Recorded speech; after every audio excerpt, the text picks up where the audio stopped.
하나님의 말씀은 에스겔 39장 11절로 16절의 말씀입니다.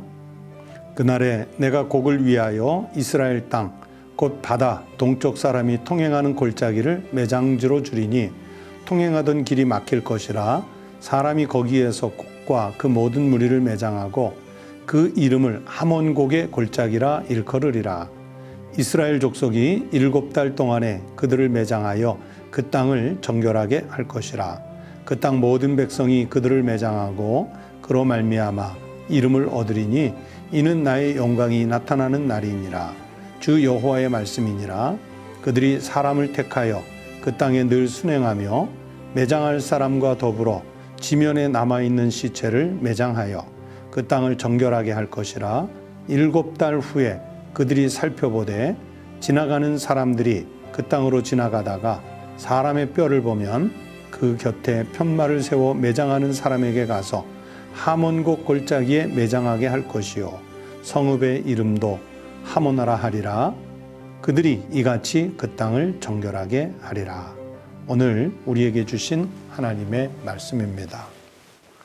성도 여러분, 새 아침을 맞았습니다. 오늘도 하나님께서 우리의 생명을 연장시켜 주셨습니다. 그 은혜에 감사하면서 정결한 삶, 하나님께 영광을 돌리는 한날의 삶을 사는 모든 성도들이 되시기를 우리 주님의 이름으로 축복합니다. 여러분, 어제 38장을 말씀드리면서 이스라엘을 침략하기 위해서 잠시 하나님의 도구로 마곡 지역에 있는 여러 나라가 동맹을 맺어서 이스라엘을 침략해왔다 하는 말씀을 드렸어요. 그러면서 그들이 사명이 끝나고 나면 하나님으로부터 징계를 받아 심판을 당할 것이라는 예언의 말씀을 38장에도 주셨는데, 오늘 여기 39장까지 연이어서 이스라엘을 침략했던 그 곡과 연합군이 결국에는 멸망하고 이스라엘은 영적인 부흥을 다시 맞게 될 것이라 하는 그런 예언의 말씀이 39장에 나오고 있습니다.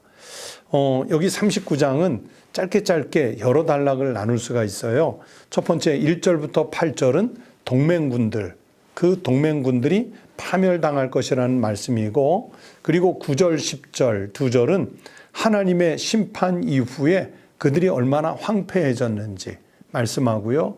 11절부터 16절, 본문으로 읽었죠. 거기에서 그리고 또 17절부터 20절 이 말씀들은 새와 들짐승이 이제 동맹국들 군대의 시신을 먹어치울 것이라. 심판을 받아서 멸망한 패전한 그 동맹국들의 시신을 먹어치운다는 거예요.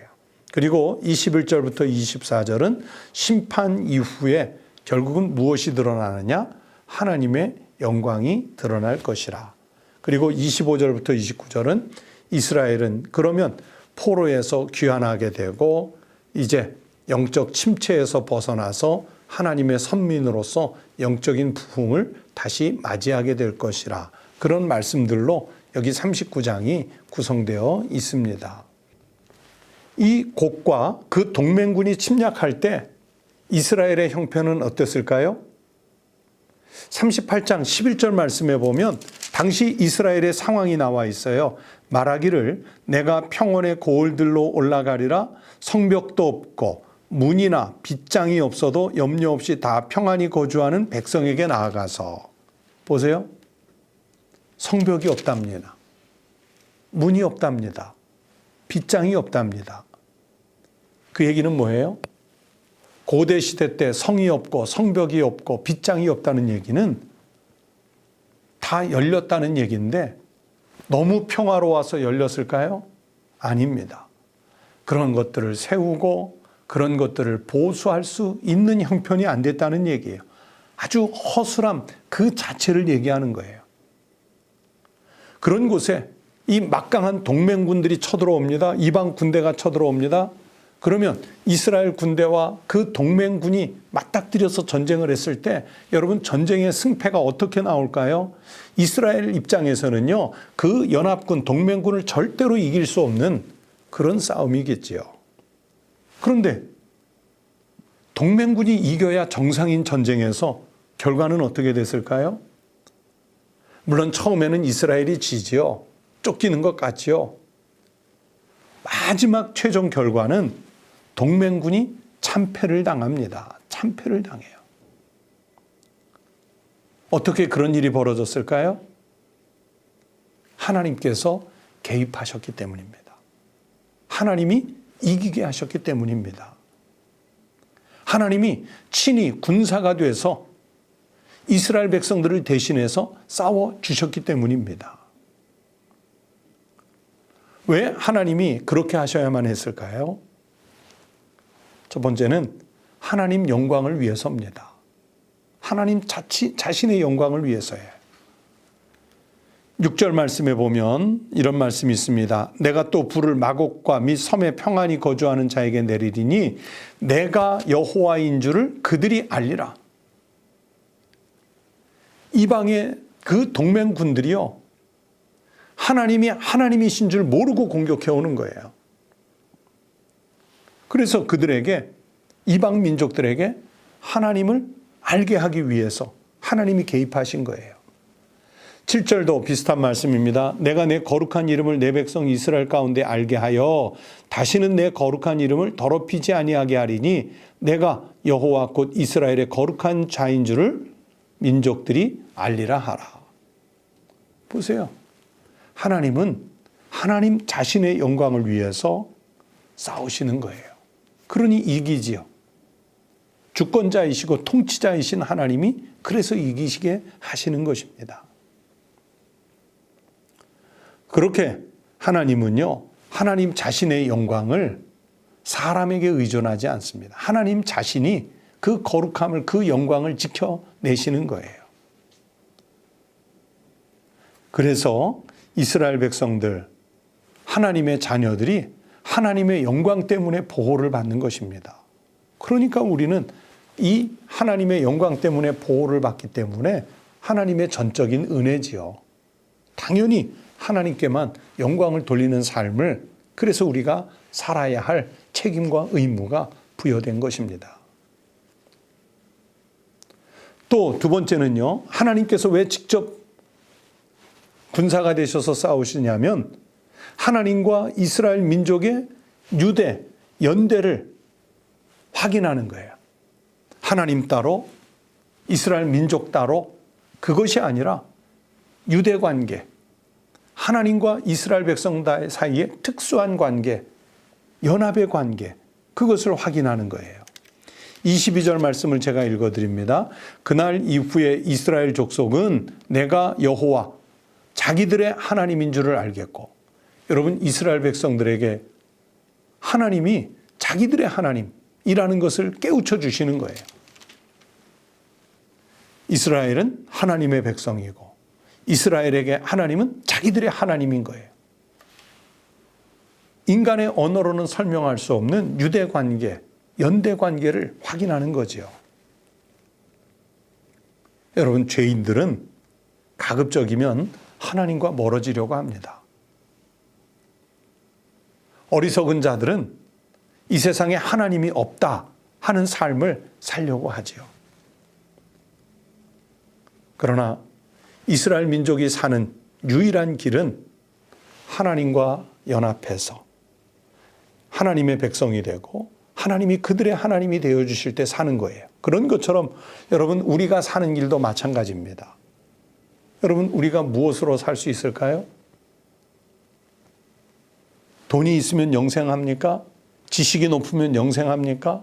세상에 권력 얻으면 영생합니까? 아니거든요. 하나님과 가까워야, 내가 하나님 안에, 하나님의 은혜가 내 안에 그렇게 확실한 유대 관계, 확실한 연합의 관계가 있을 때 우리가 살아날 수 있습니다. 그래서 하나님은 그 전쟁에 개입하셔서 그것을 깨우쳐 주시는 거예요. 세 번째, 하나님은 이 전쟁에 왜 개입하시냐면 하나님의 백성을 사랑하시기 때문입니다. 25절 말씀에 보면 이스라엘 온 족속에게 사랑을 베푼다고 말씀하시죠. 25절 말씀 보세요. 그러므로 주 여호와께서 이같이 말씀하셨느니라. 내가 이제 내 거룩한 이름을 위하여 열심을 내어 야곱의 사로잡힌 자를 돌아오게 하며 이스라엘 온 족속에게 무엇을 베풀지라? 사랑을 베풀지라. 사랑을 베풀지라. 하나님은 이스라엘 백성들에게 사랑을 베푸시기 위해서 개입하시는 거예요. 그 사랑 때문에 28절 말씀에 보면 포로에서 돌아오게 합니다. 사로잡혔던 나라에서 돌아오게 하시는 거예요. 그들을 모아서 고국 땅에 돌아오게 하는데 이방에 하나도 남기지 않는데 왜 그러셨냐면 내가 여호와 자기들의 하나님인 줄을 알리라. 그래서 포로에서 돌아오게 하시는 거예요. 또 이스라엘 백성들에게 하나님이 사랑하신다는 그 증거가 어떻게 나타나냐면 29절 말씀도 읽어드립니다. 내가 다시는 내 얼굴을 그들에게 가리지 아니하리니 이는 내가 내 영을 이스라엘 족속에게 쏟았음이라. 주 여호와의 말씀이니라.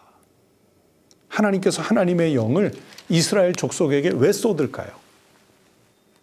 여러분, 많은 부모님들이 자녀에게 온갖 정성을 다해서 먹이고 입히고 가르치고 품어줍니다. 왜 그럴까요? 왜 그렇게 자신의 것을 다 쏟아 넣을까요?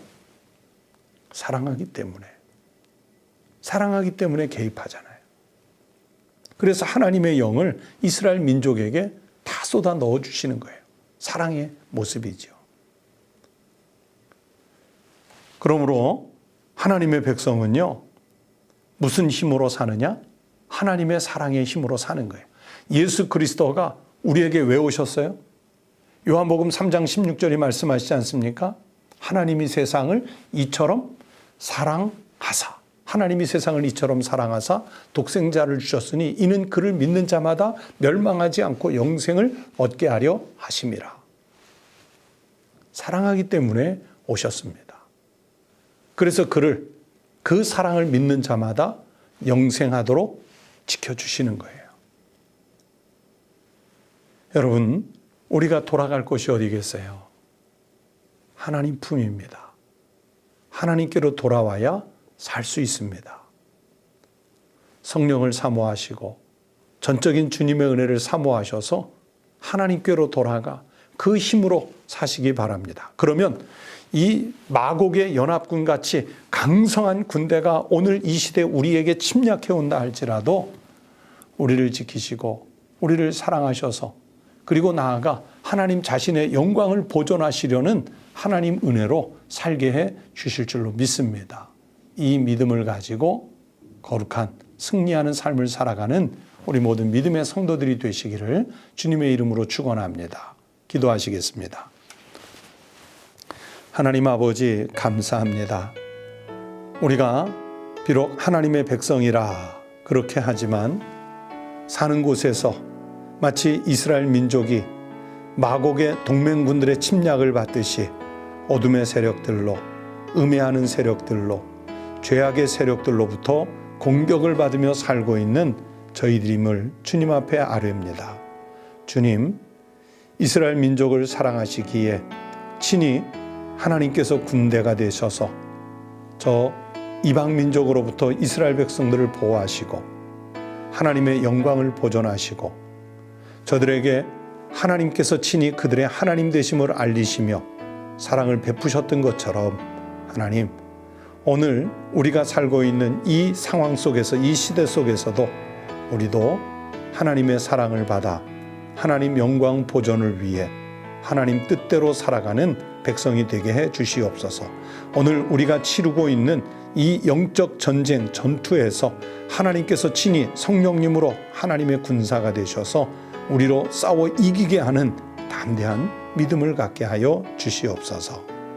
하나님 아버지, 우리 사랑하는 성도들 건강 지켜주시고 위험에서 안전하게 보호해 주시고 가정의 평안을 허락해 주시고 생업의 현장이 복되게 하시고 자녀들이 형통한 길 갈 수 있도록 인도하여 주시옵소서.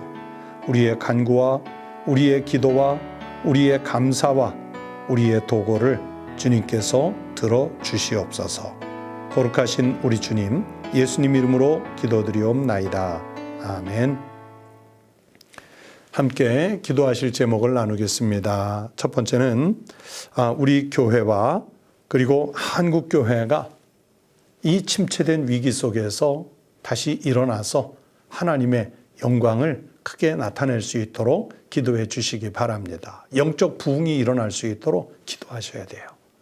두 번째는 교회를 통해서 우리가 각각 주님으로부터 받은 직분이 있지 않습니까? 은사가 있고 사명들이 있습니다. 어느 것 하나 소홀히 여겨서는 안 됩니다. 작은 일이라고 소홀히 여겨서는 안 됩니다. 우리가 맡은 직분과 사명들을 충성스럽게 감당하는 주의 일꾼들 되게 해달라고 서로 기도하십시다. 끝으로 세 번째는 우리 가정에서 우리 가족들이 소망하는 기도 제목들을 주님께서 들으시고 응답해 주시도록 성취해 주시도록 힘을 내서 기도하시기 바랍니다.